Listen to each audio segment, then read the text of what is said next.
Well, guys, as always, appreciate your guys' time. Haven't seen you guys in a week, so you guys got a little bit of a break from me, but appreciate your guys' time as always. And thank you, Jesus, for another day of life, another opportunity to coach these kids, man, and have an impact. And every day I come into the office, man, I'm so blessed to be a part of this program, this team, this community, because we've got a great group, man. We just got to keep growing every single day. Obviously, learned a lot from this season, taking the bye week, early on the bye week, taking time to look at our team. Right, learning a lot. We talk about really a football season's in 3 phases, right? Your first month-ish is the identity time. We've talked about this where it's like you're really finding a lot about your team. Who are your leaders? What do we do really well in all 3 phases? Who are our guys? And then that month of October-ish is really building skill. You got to keep showing growth week in and week out, right? And obviously we showed some growth in some areas and then some growth. Obviously a lot of growth still needs to happen in all 3 phases as a team, right? It's hard going to the bye week coming off a really bad game, and that's on us. That's on starting with me to look and see kind of why that happened and how we can be better. And then the month of November, man, this is the separation month. This is where boys come turn to men, and you see that around college football. I mean, I talked with our leadership today just about some different examples around college football of games that it's November football, man. Crazy things happen. And you got to find ways to win, and that's November football. So we're stepping into that. This part of the season. So proud of our guys during the bye week. We had some really good conversation with our leadership, really good conversation with our players about, hey, if we practice and prep the right way, why did we play poorly? Why did we not play with joy and juice and didn't execute and didn't make the plays we needed to? And at the end of the day, guys, this all starts with me. I'm the head football coach, and it's on me to look at these things to see why this happened. And just like anything, not overthinking it, but not running from it either. Like, this is a lesson we got to learn. That was a big prayer that I had on Sunday after the game. It was my birthday. My wife called me because I couldn't sleep. I came in like 4:30 a.m., sat in the elliptical, and my wife called me and was like, it's your birthday today. I'm like, gosh darn it is. And I'm thankful for life. But I was praying. I was like, Lord, whatever lesson I need to learn, I want to learn it. I want to learn it. And that doesn't mean all of a sudden you're going to be perfect, but whatever lessons that football give you, because we get judged on 12 nights a year, what are we as a team needing to learn? And there's a lot of things that came from that game, a lot of things that showed us our culture is what you put out there. And there's a lot of things that we need to fix. And I love this team, and I'm proud of the conversation we've had. I'm proud of the 2 practices we had this week that was just focused on us, focused on growing, focused on improving. How can we improve some of these fundamentals and techniques that we need to? So we got a lot of work to do. A lot of things to continue to grow from. Injury-wise, before talking about San Diego State, Maddox is going to be out for a little bit. He's going to miss this game. I do think he's going to be back this season, which is really exciting, but he's going to be out this week, and I talked to him. He's going to be an assistant coach for us this week as he fights to get healthy, and we're going to pour into Max, believe in Max Cutforth, and excited for him to take the reins and be QB1 going this week. Jason Steele, he's really going to be questionable this week. I don't see Jason playing right now. He's a warrior. We'll see. It's going to be probably day to day, but I don't see him participate in this game. Hopefully, we will get him back this season too, but I don't see him coming back this game. Zion Washington should be ready to roll. Right? He's going to be able to practice this week, and we'll see when we go through more practices. But I think that Zion will be back rolling. Chris Marshall's back with the team after his week of suspension, and he did a good job last week with the guys, and excited for him to be back in the fold and help our team find a way to win. So those are kind of the main updates from regards to injury. Obviously, anything else comes up, we'll kind of go through it. San Diego State-wise, huge game, huge opportunity this weekend. I mean, Sean Lewis, the job he's done this year, hats off to him. I mean, he's absolutely a guy that'll be in the Coach of the Year conversation. I mean, what they've been able to do. And I think I got a lot of respect for how they do it, too. I mean, you look at their roster, and I've talked to our team about this. They got a bunch of returning starters from last year. And that's uncommon in this space. Obviously, that's something we want to double down on, too, is making sure we keep our players. We focus on keeping our talent here. And they did that. I mean, they got a bunch of returning starters on defense, bunch of returning starters on offense and special teams. And they did a really good job either through high school kids or the portal finding ways to even create more competition. So, I mean, they're a very talented roster. I've talked to a couple coaches that have played them, and they just say, Coach, one thing you got to be ready for, they're going to play very, very hard. And that's what I hope guys talk about our team when they call coaches that have played us, right? And that's hats off to Coach Lewis, hats off to their staff. I mean, and you watch it. They got an edge about how they play in all 3 phases. And they know what it takes to win. They know what it takes to win. And even the game they played against Hawaii, I mean, first off, going to Hawaii to play is hard. We've been there. It's a dogfight. It's hard. There was some weather. And they battled, and some things didn't go their way. This is a really good football team. I mean, they've traveled a bunch of places. They played really good teams. They shut out Cal at home and beat them up. And you can see kind of the season Cal's having. They just beat Louisville. So they're a talented team. They play really, really hard together.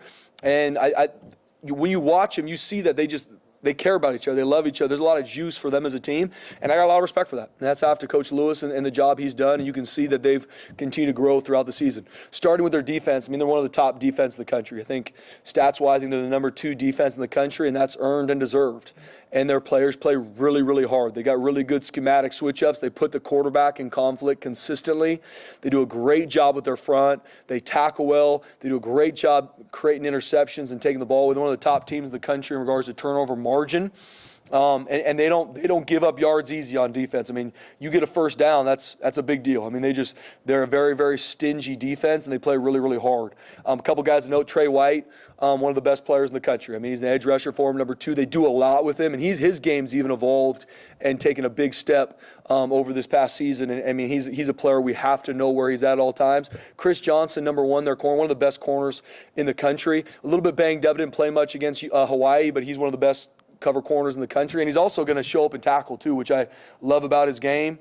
Owen Chambliss is their linebacker, number 12. We knew him coming out of high school. Really good player. Long, athletic, one of their top leading tacklers, one of their top leading in creating interceptions.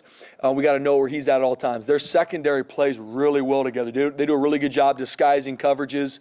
They'll change it on you post-snap. They do a great job of their front creating movement, and it's really hard to get any tells on what they're going to do, and they play really, really hard together. Their whole back end has played really well together for a long time. Bunch of returning starters. Eric Butler is a really good player for him, number 6. So I got a lot of respect for what they do defensively. I mean, and it's easy when they're the number 2 defense in the nation.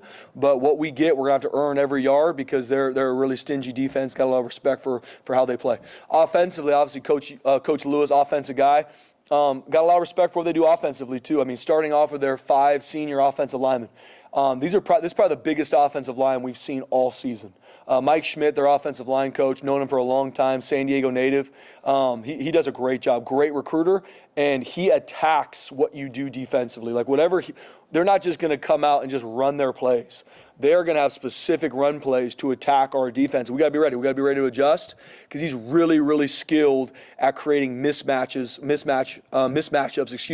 with their offensive front and what they do. So got a lot of respect for how they run the football. Lucky Sutton's the top running back in our conference for a reason, number 7. Very good balance. He's a one cut and then can also take it the distance, but he's big too. He's tough to take down. Big, thick kid. Jordan Napier, one of the receivers, that they put him everywhere. They'll give him the ball in fly sweeps. They'll give him handoffs. He's a true sophomore, Southern California kid. Elite football player. Elite with the ball in the air. They're going to find a way to get him the ball at all times, and we got to know where number 2 is at. And Jaden, their quarterback, man, remember him coming out of high school, Michigan transfer. I mean, he is big now. I mean, he's big. He can make every throw. He can run it. I also love he's got a really good moxie to him, too. He's a captain for a reason.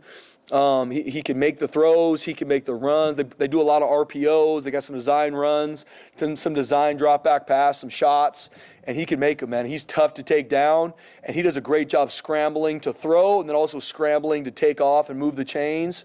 And like I said, they just got a really talented group, and we know they're going to be really well coached. They mix in tempo to where you don't know. Sometimes they're going to tempo and run the ball, tempo and throw the ball, tempo, hard count you. They've got a lot of free plays from hard counts where a defense is reeling. And obviously that's stuff we got to be ready for. Special teams-wise, they attack you on special teams. They got a lot of different looks in all 4 phases. They got a bunch of different fakes they're going to try to run against you. They make it tough in their coverage units. They make it tough in some of their punch structures. And so we got a lot of work cut out for us to make sure because they're gonna find ways to create explosive plays on special teams. They're really well coached. They play hard. So got a lot of respect for Sean Lewis and their group, man. I mean, there's no doubt that's why they're where they're at. That's why they're 8-2. That's why they're the number 1 team in the Mountain West for a reason. And we got a lot of respect for them. And now it's our job as coaches to keep to pour into our players for us to play our best Saturday night. That's what our focus is, man. It ain't about anything else than this game and us playing our best and us growing every week. So with that, open up for questions. How did Max respond in practice last week? And did Caleb push him in any sort of competition? Yeah, Max did a great job. Max is our QB, and he's who we're pouring into. Did a really good job, and he's even stepping up in that leadership role, especially now where it's not like in game. Sometimes it's hard where all of a sudden you go from watching to being the guy. Now we've gone through. Hey, Max Cutforth is our QB number 1. And Max is doing a great job pouring into him. We're pouring into him, and he's done a really good job. And we've got 3 quarterbacks that are healthy, and so Caleb, Zeke competing. We're gonna find a way to make sure all 3 are ready to play. But Max Cutforth is our guy. Just curious if you could say more about Maddox and what the injury is, also just where he's at right now. Is he rehabbing? Is he still resting? I guess, where's he at? Yeah, it's a lower leg injury, and I'm going to kind of keep it at that, Sean. But he's rehabbing, and he was in our leadership meeting today. But he's rehabbing. Obviously, can't practice or do anything, but we're rehabbing at this point. Not something that we got to get surgery on, which is awesome. Very thankful for that. Obviously, had a lot of specialists go through it to make sure we always want to do what's best for our kids. So we'll get him back this season. I don't know exactly what that time frame is, but he's out this week. I guess just with Max, now he's had a couple of weeks of practice as QB1. Mm-hmm.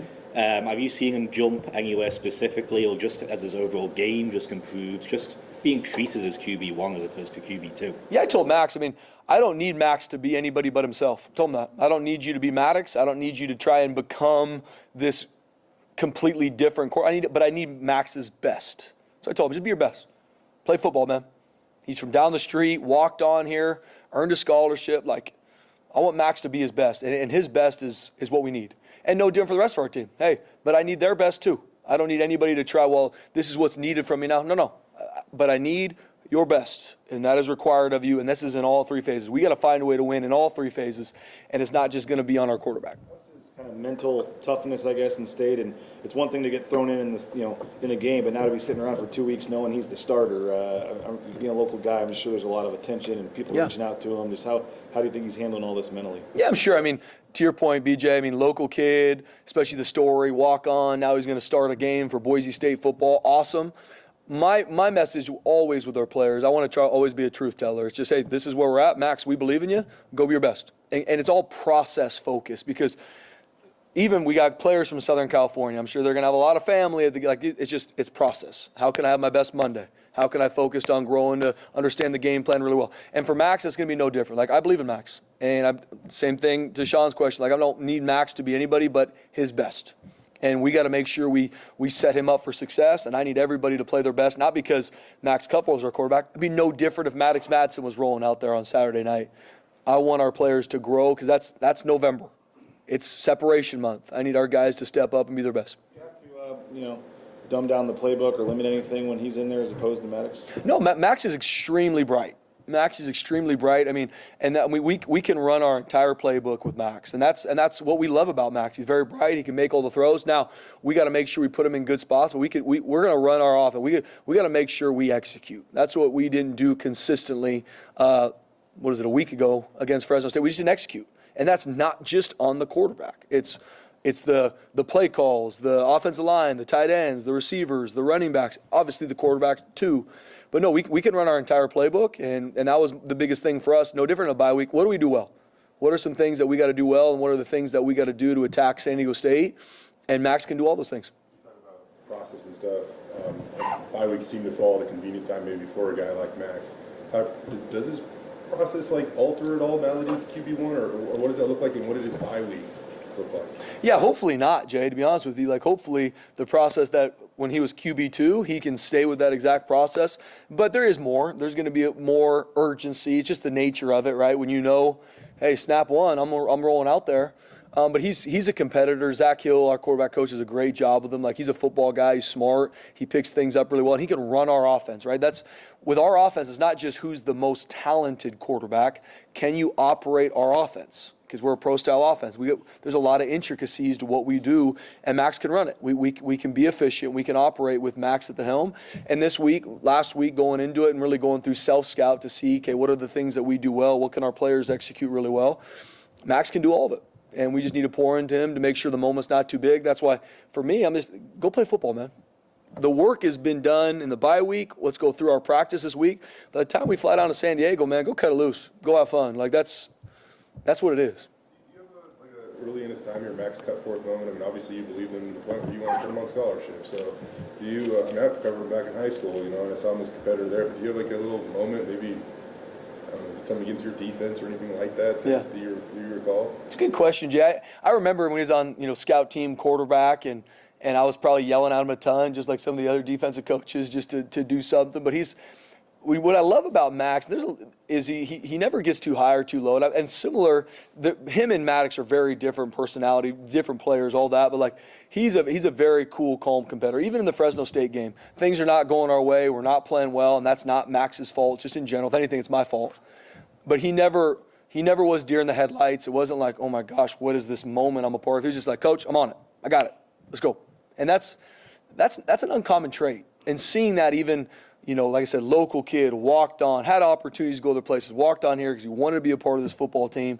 And even through his time here, he's absolutely earned the right to be a scholarship quarterback. Coach, back to your opening statements, you talked about a lot of soul searching and finding answers to some questions that you were looking for. What did you learn about your team? Yeah, good question, Mike. I think, the two biggest questions that I had and we talked a lot about as a team were, first off, I thought we prepped really well, practiced really well, but we didn't play well. Why? And some really good things came up. Okay, how can we simplify? How can we make sure that we celebrate each other more? How can we make sure that our relationships throughout the building, coach to player, are where they need to be even 3 months in? Because it's easy to get caught up in the rut of like, it's kind of the same old when you've been doing this for a long time. That's everywhere in college football. So a lot of things came up to that question, what we can do. Creating more competition at practice, good on good, to make sure our guys don't lose that edge and can execute. So a lot of good things came from those questions. Then another one is, how do we respond to adversity better, right? Fresno State, starting quarterback goes down. Some other things don't go our way. Why did we not respond the right way? Why? And just really good hearing how we can maybe practice some of those things better, how we can preach next play, where it's not just next play. Like, no, it really is. Like, even if it's a touchdown for us or a touchdown against us, it's next play. Because we're a process-focused team. So a lot of good things came out of it, Mike, and a lot of things even for me as a coach looking at, am I putting too much, am I focusing on things that don't need to be focused? Am I focusing too much on maybe things that, and talking too much to our guys about Mountain West Championship and college football, which I really don't, but I'm thinking, okay, maybe but I also know in this community that's talked about all the time. So is there too much pressure on our guys to where they're playing tight? Because I don't want that. I want our guys to just go play with joy. Cut it loose. So how can I be better to make sure when they're in this building, there's no stress, man. The only stress I want is for you to be your best. I don't care what you do in this life. I want you to be your best. So a lot of really good conversations came out of it. Mike had a lot of really good conversation with guys that are in this building that are mentors to me, and really good conversation with our leaders and our players so we can grow. Did you sense that there was a little bit of frustration coming out of that Fresno State game, and maybe if you didn't attack it right away, that maybe it could build? Mike, we got booed off the field. I mean, yeah, there's frustration, I think, in this entire state after that game, I'll be honest with you. And, yeah, you got to have really real-life conversations. And we haven't been in that situation as a program. We've had some hard moments, and it hasn't been rainbows and butterflies, but that was a hard one of the harder moments for me as a coach. And I'll never forget it. I'll never forget being on that blue, seeing a team raise the milk can and have our fans be as disappointed in us as they should have been. And I get it. And I was asked before, well, they booed. Yeah, I would have booed me too. So, oh, yeah, we didn't run from it. I mean, we had real-life conversations as a staff, players, me. Like, you got to take ownership of those things. But taking ownership only goes so far. To me, it's like, yeah, I take ownership as that coach, but then what are we going to do? How are we going to learn from this? Because we don't learn from it, we're not going to grow as a team. And to me, it ain't about just wins. I want us to be better as a team and learn from this. And then I believe the results take care of themselves. Back to Max, going from walk-on to QB1, an uncommon story. I don't know when the last time it's happened here was, but what kind of special traits does a player need to really make that type of rise? Yeah, with Max, I think just being a competitor. I mean, that's number one core value in our program. In climb, seize competition. And that's urgency to win in everything. And I think that's Max, right? That's Max. I mean, seeing a guy counted out, I shouldn't say counted out, but obviously as a walk-on at any program, there's guys that the staff think that maybe are going to potentially be better, and he just continue to learn, continue to grow, and little by little he's climbed all the way to be QB2, and then we know with QB2 you're one snap away from being the guy, and he is the guy now, and he's earned that right. You guys had more penalty yards and rushing yards in that last game. Mm-hmm. How do you get the running game going, and how much would that help Max? Yeah, that's exactly to your point, BJ. That's why it's not how can Max all of a sudden be elite quarterback, which he's going to play well, but we got to be more efficient in all phases of our offense. We have to be able to run the football efficiently. That's a DNA part of our team. We have to be able to do that. We didn't do that. So we got to be able to make efficient throws. We can't start set 1st and 20 because of a holding call, or 1st and 15 because of a false start. Like we're hurting ourselves, and we can't do that. You can't do that against especially against San Diego State. You're not going to win a game versus a really good football team, and we saw that against Fresno State, who's a really good football team. So all 3 phases, we've a lot has come up this week from self-scout of Fresno State, obviously prior games of just, okay, what do we need to teach better, right? Because that's what we control. We're teachers. What do we have to teach better? What needs to be clear? What needs to be more concise? What needs to be simpler for our guys? And then that's what we kind of went to do, because in all phases, and where guys are hurt, it's next man up, carry the flag. I'm sure San Diego State's going to have some injuries. It's next man up, carry the flag.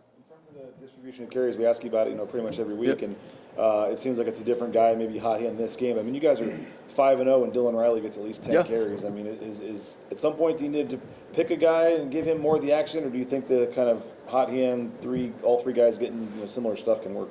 Yeah, all 3 are going to be involved in this game plan. All 3 are going to have plays for them, and we're going to run the hot hand. But I'll be the first to say, getting Dylan Riley touches the ball 6 times can't happen, and that's on me as a head coach. We got to have a plan to make sure he touches the ball more than that, and that won't happen again.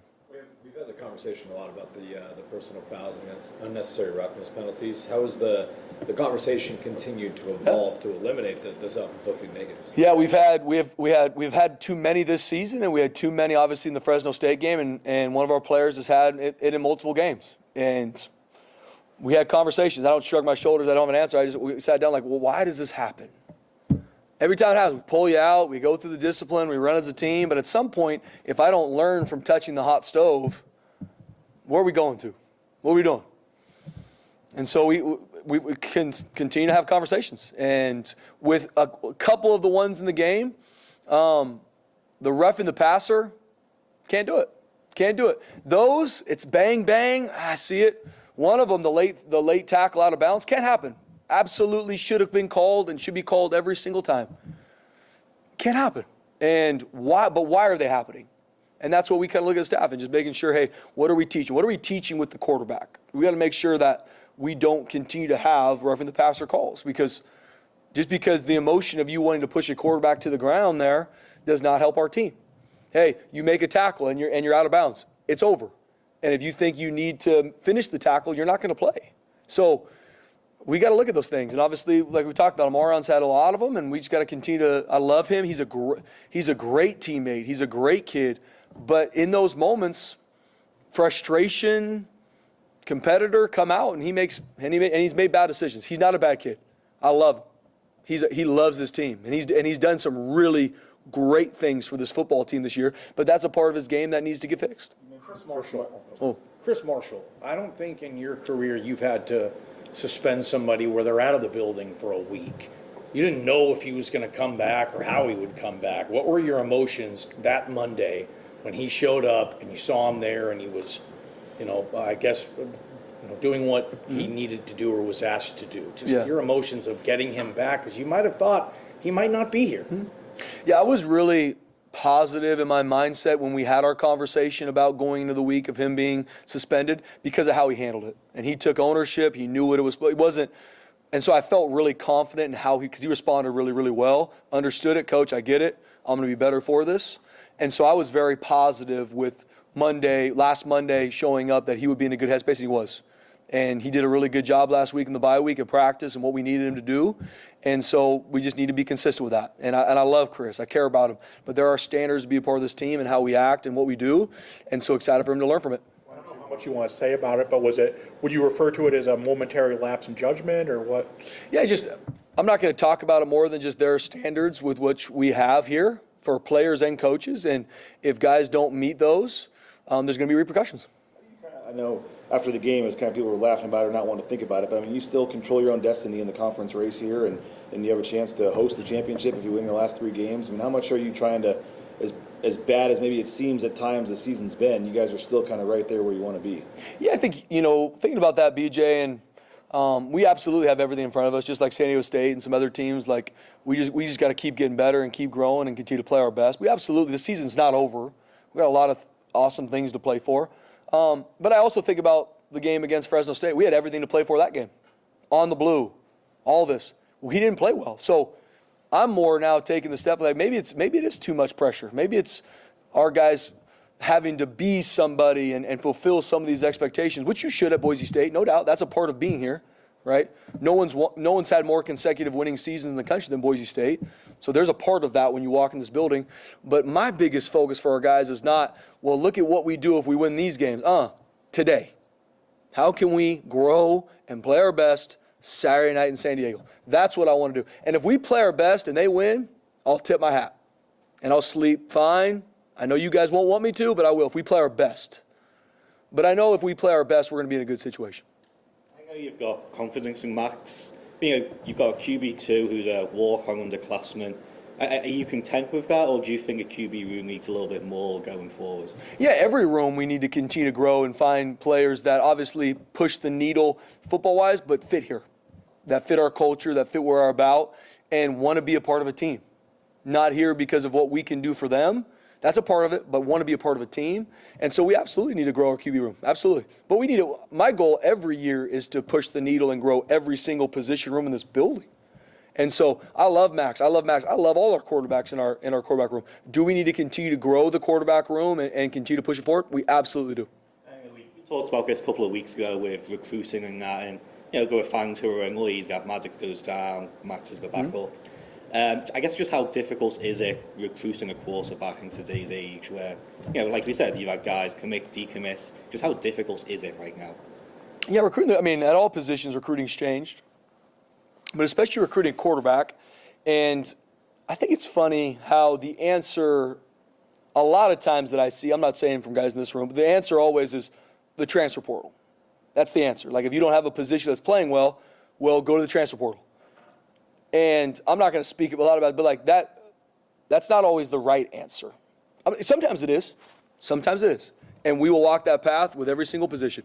But there's a lot that goes into that as well. There's a lot financially that goes into recruiting the transfer portal for the right type of a player. There's a lot that goes into from a culture standpoint. So for us, recruiting quarterbacks is recruiting any other position. Obviously, quarterback's pivotal. And we have had some decommits. We've had some things. But I believe in this team, and I believe in what we can continue to grow to, and I know we're going to find the right ones. That doesn't mean that people on the outside are going to love clicking on the commitment graphic. I don't know. But I know it's going to be the right one.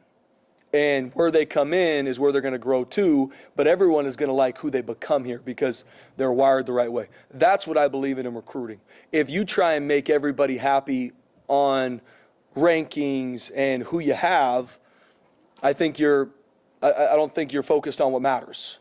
For us here, talent sets the floor, character sets the ceiling. I want to find guys with a high talent, but most importantly, high character, because then they can become really good football players and really good parts of this culture. And so note with the quarterback room, we're continuing to recruit a quarterback. We've got one great that we really like committed, and we got another one that we're working to find who that is, but we'll find him. We'll find the right one. All right, thanks, man. Good job. Yep. Thank you, Coach. Thanks, guys. Thanks, Coach.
Nate, we heard that Maddox will be out this week, but you're hopeful to get him back before the end of the season. What do you make of the opportunity Max has here?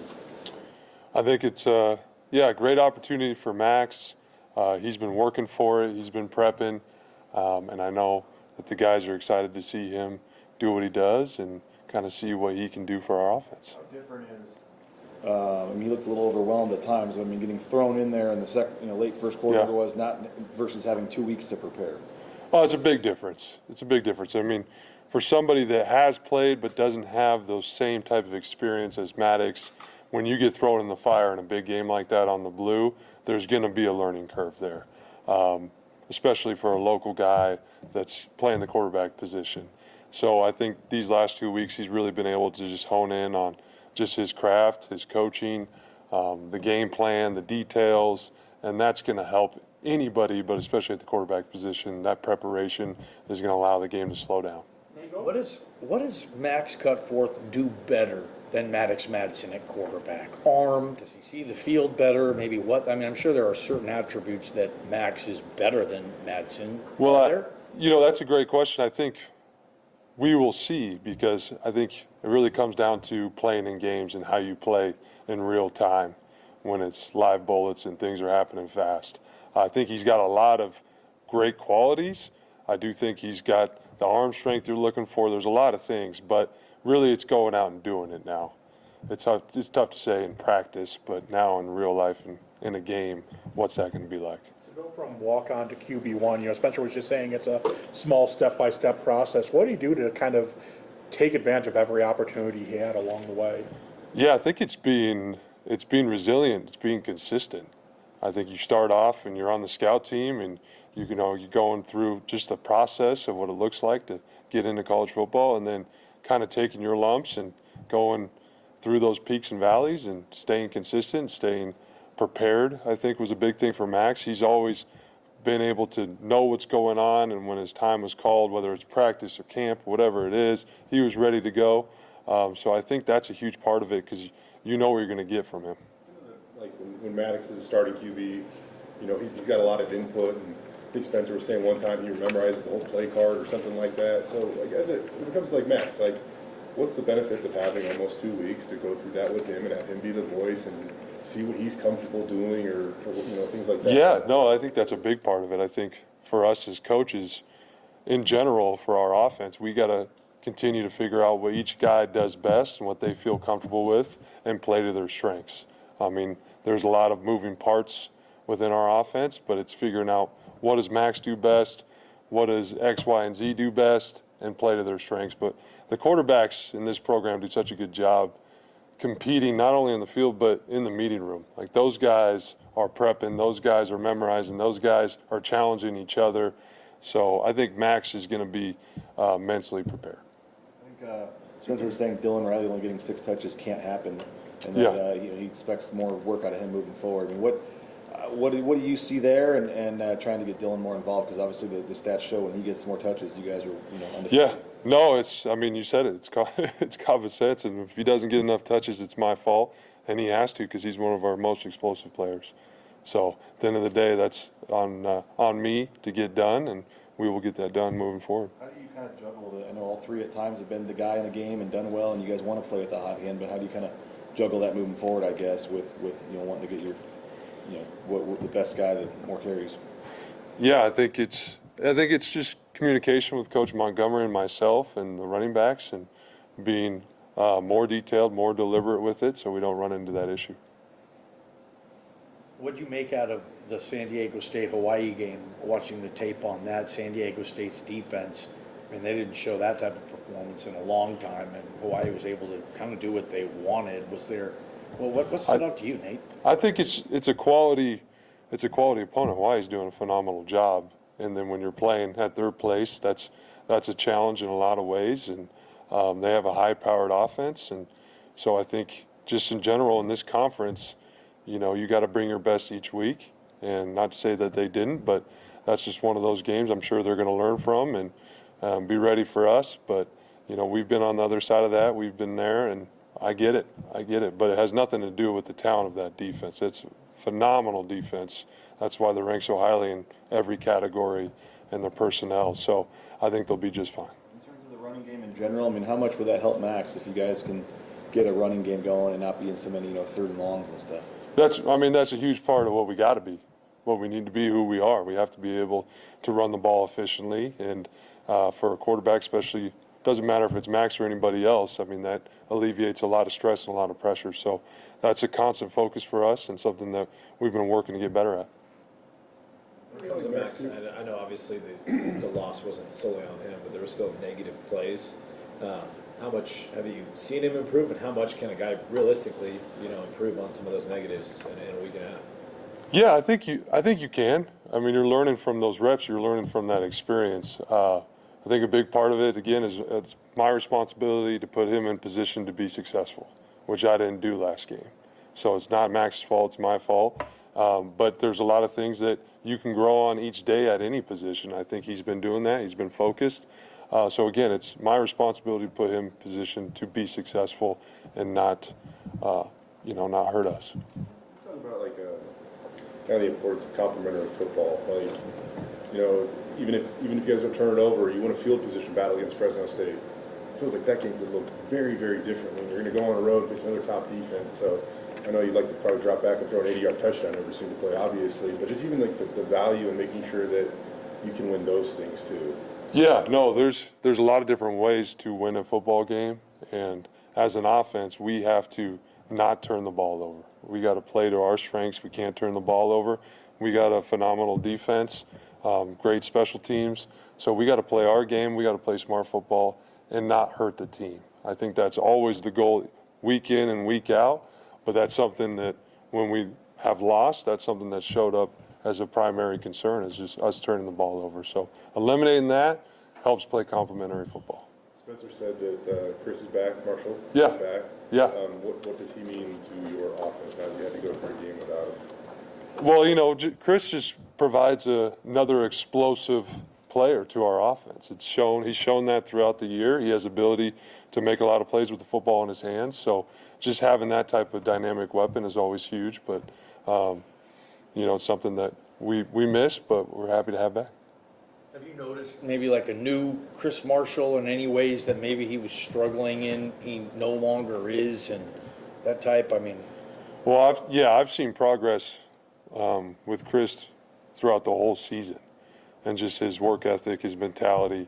The bye week is one thing, but going into game week this week, I think we're going to continue to see that progress from him. Anything else? Thanks, guys. Thank you, guys. Thanks.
All right, we're good.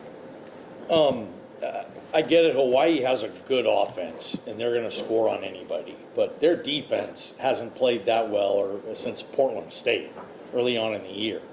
What stood out where they were able to do that to a San Diego State offense that you're looking to do this week too? What worked best for them? Yeah, I think, obviously, San Diego State and Boise State Broncos didn't have the kind of game we wanted to have in our last appearance, but I thought Hawaii did a really good job. I think those kids play really hard. I don't think it was, I think their coaches did a good job schematically, but I don't think they did something completely out of their element. I think their kids just executed and played really hard on Saturday night, if you want to know what I really thought. What are the challenges that San Diego State offense and Sean Lewis offense present? Yeah, I mean, I think they have, they haven't gone as fast lately that they did a year ago, but I think their system is built where they can go fast whenever they want. They've done a really good job of getting to the line of scrimmage quick and hard counting, getting some free plays. They've got some explosives out of that. They're finding very creative ways to get Napier the ball. They've got a couple good wide receivers. Lucky's a really good running back, and they got some very complimentary guys to him. They have two good quarterbacks. I think 4, kind of makes the offense go. But if 5 gets in, he's a good, really good runner with the football. So I think we've got to work some quarterback run stuff with him in the game. And then they haven't been in a bunch of 12 personnel, but I've seen it pop up a little bit more. And I think they do have a nice 12 personnel package, which we're going to have to get ready for in case they want to make that more of the game plan. A big part of that, too, is obviously with the last games, Hawaii jumped out to a big lead, right? It was just hard for San Diego State to jump back in that offensively. So what is the best way that an opposing defense can put an opposing offense on their heels and maybe start to dictate, the game, I guess? Yeah, I think,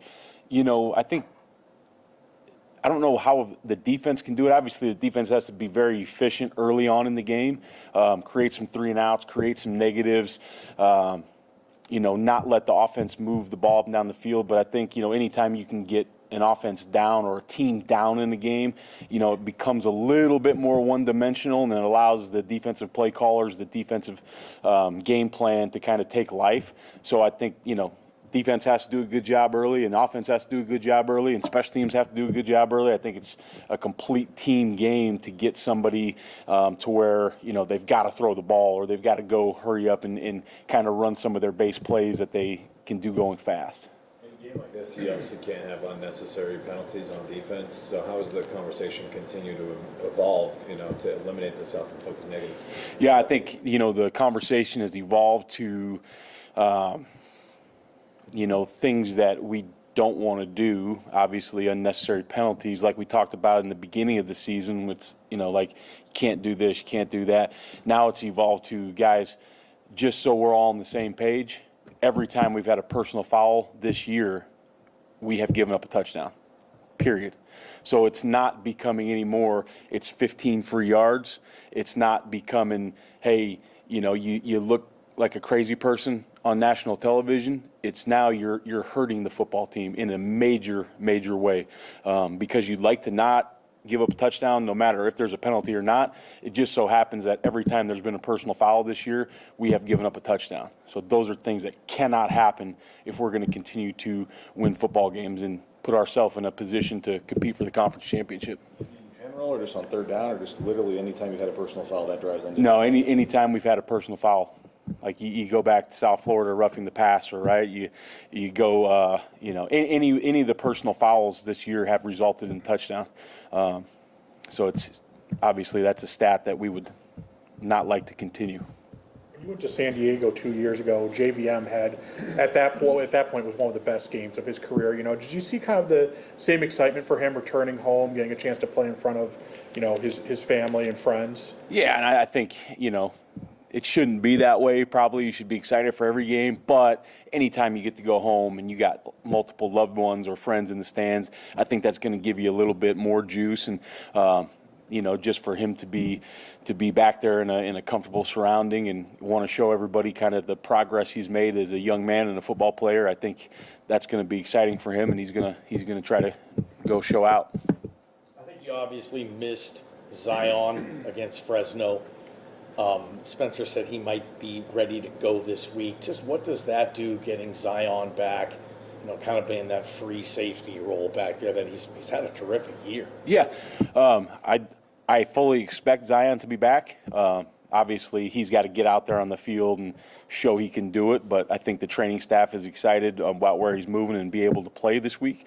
Not only does it give you a veteran safety in the backfield back that can, make the calls and get guys comfortable, but even if, you're going to need more guys towards the end of the year no matter what, so that gives you, with him and Derek now being able to roll through there, that'll give you some very fresh legs at the boundary safety.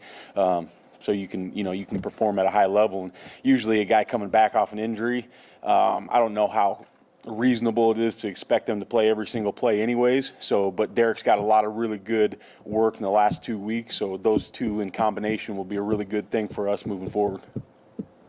What'd you think? Overall, you guys have been making a lot of progress with the turnovers and all that. Against Fresno, you guys were putting some tough spots with some of the turnovers and stuff. Overall, what did you think about how you guys played? Obviously I thought the first half we played pretty well. Second half, turnovers doesn't matter. Some of those shots in the red zone, we have to come out with 3 and not 7. So I wasn't fired up about that. There's a lot of good in that game, but there's also some things that we can improve on greatly. And regardless of what the field position is or what the situation is, that's why we're out there. We're out there to put out the fire. We're out there to keep points off the board. And we didn't execute in some of those situations, so some of those got to be corrected. Is that tough to swallow when you give up 35 passing yards to their quarterback or whatever and you lose the game, Yeah, losing's tough to swallow. Losing on the blue especially. I don't really look at the stats because that doesn't really matter. We lost the football game. And we needed to do more to help our team win, and we couldn't get it done. So we've got to get that corrected. And when that thing happens at home on the blue, it's tough for all of us. I hope the kids. I know they are. I know how hard they take it. And also with that being said, there's social media now, and there's internet, and there's all kinds of things. So I'm sure that there's been a little bit of humbling the last couple weeks. They look at it more than I do, but I'm sure, they're excited to get back out there and show what they can do. The bye week benefited you. Spencer was once joking that, guys are basically using every brace in the facility to keep some of these guys together or whatever, but how did the bye week benefit you guys in those regards? And do you encourage you guys to maybe just get away for a night or two or anything like that during the bye? Yeah, so I think, anytime you have a bye, obviously, we got a chance to get healthy. And now we're not 100% healthy. Nobody is. It's football. But we got some of those, the bad injuries are you're not going to get those healthy. But some of the ticky-tack, you're hurt a little bit, you can get those pretty healthy. And then as far as the second part of the question, when you win the bye week, I think early it's getting that game corrected that you just played, win or loss. And then moving on, having 2 really good practices of technique and good on good. You don't need to start working ahead. You just need to get better at what you do. And then when those are done, then you got to step away. A Thursday when practice is done, you got to take care of your academic obligations and those kind of things. But that Friday, that Saturday, that Sunday, get out of here, be with your family, be with your friends, think about something other than football. 3 games into the Bone Phelps starting there at linebacker. How has he played, and how has he changed that position since he's been starting? Yeah, Bo's done a really good job. And like we said before, whether he starts or comes in, those guys are all playing the same amount of reps right now. So I look at it like there's 3 starters: Marco, Jake, Bowen, all 3 starters. The thing that is just how do you want to package some things, because there's been times, and you guys watch the games, there's been time where all 3 have been on the field. There's been times where Bo's played Will, Bo's played Mike. So just how do you want to package it and kind of what you want the rotation to be.